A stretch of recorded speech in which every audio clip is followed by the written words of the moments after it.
தேர்தலுக்கு முன்பு ஆளும் கட்சியான திமுக மீது கடுமையான விமர்சனங்களை முன்வைத்து ஆட்சிக்கு வந்த விஜய் திமுக மீதான கடுமையை இன்னும் அதிகமாக்கி வருகிறார். சட்டமன்றத்தில் விஜய்க்கு பதிலடி கொடுக்க உதயநிதி களமிறக்கப்பட்டாலும் சட்டமன்றத்திற்கு வெளியே தாவேகா முன்வைக்கக்கூடிய அரசியல் விமர்சனங்களுக்கும் தாவேகாவின் செயல்பாடுகளுக்கும் சுருக்கமாக சொல்ல வேண்டும் என்றால் விஜய்க்கு எதிராக ராசா பாரதியை களமிறக்குவதை விட இதுக்கெல்லாம் சரியான சாய்ஸ் கனிமொழிதான் என்று நினைக்கிறதாம் திமுக தலைமை. சட்டமன்றத்துக்கு உள்ளே விஜய் வர்சஸ் உதயநிதி, வெளியே விஜய் வர்சஸ் கனிமொழி என்ற கால்குலேஷனில் இந்த முடிவை திமுக எடுத்திருப்பதாக சொல்லப்படுகிறது. தேர்தலுக்கு முன்பு திமுகவை மேடைக்கு மேடை தீய சக்தி என்று கடுமையாக விமர்சித்து பேசியவர் ஆட்சிக்கு வந்த பிறகு திமுகவை தீய சக்தி, மக்களிடமிருந்து தூரம் போன சக்தி, தூர்ந்து போன சக்தி என்று கடுமையாக பேசியிருந்தார். நாம் ஆட்சிக்கு வருவதற்கு முன் பல சதிகள் செய்தார்கள். ஆக்கப்பூர்வமான எதிர்க்கட்சியாக செயல்பட்டு மக்கள் மனதை வெல்லுங்கள். மக்களுக்கு தொந்தரவாக உள்ள டாஸ்மாகை நான் மூடினேன். 1 மாத காலத்தில் விவசாயிகளுக்கு என்ன செய்ய முடியுமோ அதன் அடிப்படையில் பயிர்க்கடன் தள்ளுபடி செய்யப்பட்டிருக்கிறது. அதை விமர்சனம் செய்கிறார்கள்.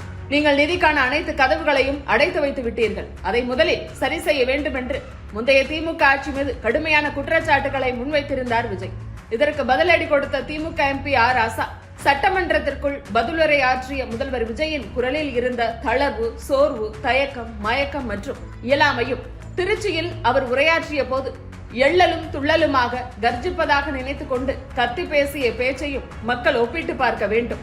திமுகவுக்கும் தாவேகாவுக்கும் தான் போட்டி, மற்றவர்கள் எல்லாம் அள்ளு சில்லு என்று முதலமைச்சர் பேசியிருக்கிறார். அப்படி அள்ளு சில்லு என்று அதிமுக உள்ளிட்ட பிற கட்சிகளை விமர்சித்த முதலமைச்சரே, நீங்கள் அதே அள்ளு சில்லுகளின் வீட்டிற்கு நேரடியாக சென்று சால்வை போர்த்தி அவர்களிடம் கொஞ்சம் கூத்தாடிதானே சீட்டுகளை வாங்கினீர்கள். இது தில்லுமுள்ள அரசியல் இல்லையா, அரசியல் அநாகரிகம் இல்லையா என்பதை தமிழ்நாட்டு மக்கள் தெரிந்து கொள்ள வேண்டும். என்ன சூழ்ச்சி நடக்கிறது என்று தெளிவாக விளக்கம் சொல்லாமல் பொதுப்படையாக சூழ்ச்சி செய்கிறார்கள் என்று பேசுவது இருட்டில் நின்று கொண்டு பேய் வருது என்று பயமுறுத்துவதற்கு சமம். இது தைரியம் இல்லாதவர்களின் பேச்சு என காட்டமாக விமர்சனம் செய்திருந்தார். திருச்சி கிழக்கில் பேசும்போது ஏன் நாமெல்லாம் கோட் சூட் போடக்கூடாதா என்று ஆவேசமாக முதலமைச்சர் விஜய் பேச அதற்கும் பதிலடி கொடுத்துள்ள ராசா, நான் எவ்வளவோ அரசியல் பார்த்திருக்கிறேன். ஒரு பொய்யை இவர்கள் கட்டமைத்து அந்த பொய்க்கு இவர்களாக ஒரு பதில் சொல்கிறார்கள். உதாரணமாக, நான் ஏன் கோட் சூட் போடக்கூடாதா என விஜய் கேட்கிறார். உன்னை யாரு போட வேண்டாம் என்று சொன்னார். இவர் கோட் சூட் போட்டதால நாங்க பொறாமையா இருக்கிற மாதிரி இவருடைய பேச்சு இருக்கிறது. நீ நல்லா கோட் சூட் போட்டுக, ஒன்னும் பிரச்சனை இல்ல. ஆனா கருப்பு கலரில் ஏன் போட்டிருக்கிறேன் என விளக்கம் ஒன்றை கொடுத்தார். உனக்கு யார் பெரியார் என்று தெரியுமா? இதில் கொள்கை தலைவர் என சொல்லிக் கொள்கிறார். மதத்தை தாண்டியவன் நான் என விஜய் சொல்கிறார். நெற்றியில் ஒரு மதம், கையில் ஒரு மதம், பெயருக்கு ஒரு மதம் என எல்லாவற்றையும் ஒரு மதத்திற்குள் கொண்டு வருகிறார். இப்படி ஒரு அயோக்கியத்தனம் தமிழ்நாட்டில் நடந்து கொண்டிருக்கிறது என்று பதிலடி கொடுத்திருந்தார் ராசா. இப்படி தாவேகாவுக்கு எதிராக ராசா உடனுக்குடன் பதிலடி கொடுத்து வந்தாலும் தாவேகாவுக்கு டஃப் கொடுக்க ஜென்சி டிஎம்கே மீட்டப் என்ற நிகழ்ச்சியும் நடத்தியது திமுக தலைமை. விஜய் ஆட்சிக்கு வருவதற்கு பெண்கள், குழந்தைகள், இளைஞர்கள், திரை கவர்ச்சி என பல காரணங்கள் சொல்லப்பட்டாலும் ஜென்சிகளை முக்கிய காரணமாக பார்க்கிறார்கள். எனவே அவர்களை குறிவைத்து திமுக அந்த நிகழ்ச்சிக்கு ஏற்பாடு செய்திருந்தது.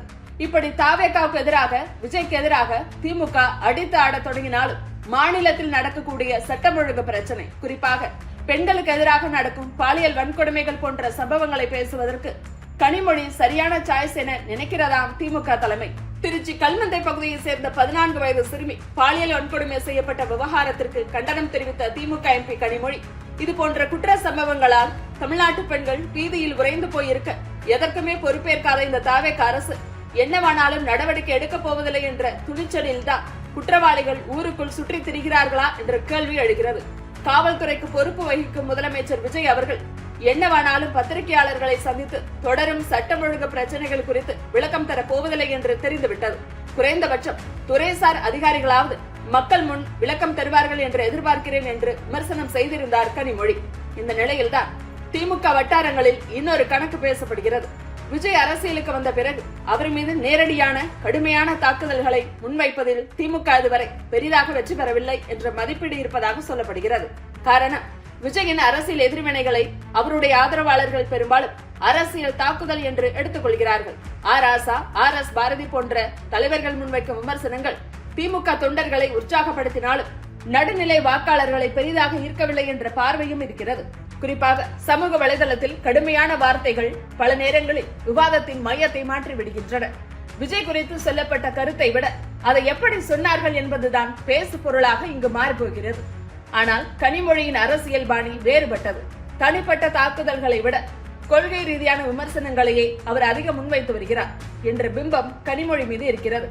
பெண்கள் பாதுகாப்பு, கல்வி, சமூக நீதி, குழந்தைகள் நலன், மனித உரிமைகள் போன்ற விஷயங்களில் அவர் பேசும்போது அது வெறும் கட்சி அரசியலாக மட்டுமே பார்க்கப்படாமல் சமூக பிரச்சனையாகவும் விவாதிக்கப்படுகிறது.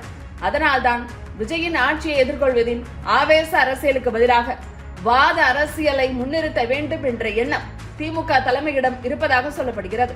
குறிப்பாக பெண்கள் மற்றும் நகர்ப்புற வாக்காளர்கள் மத்தியில் கனிமொழியின் கருத்துக்கள் அதிக கவனத்தை பெறும் என்ற நம்பிக்கையும் திமுகவுக்கு இருப்பதாக அரசியல் பார்வையாளர்கள் கருதுகிறார்கள்.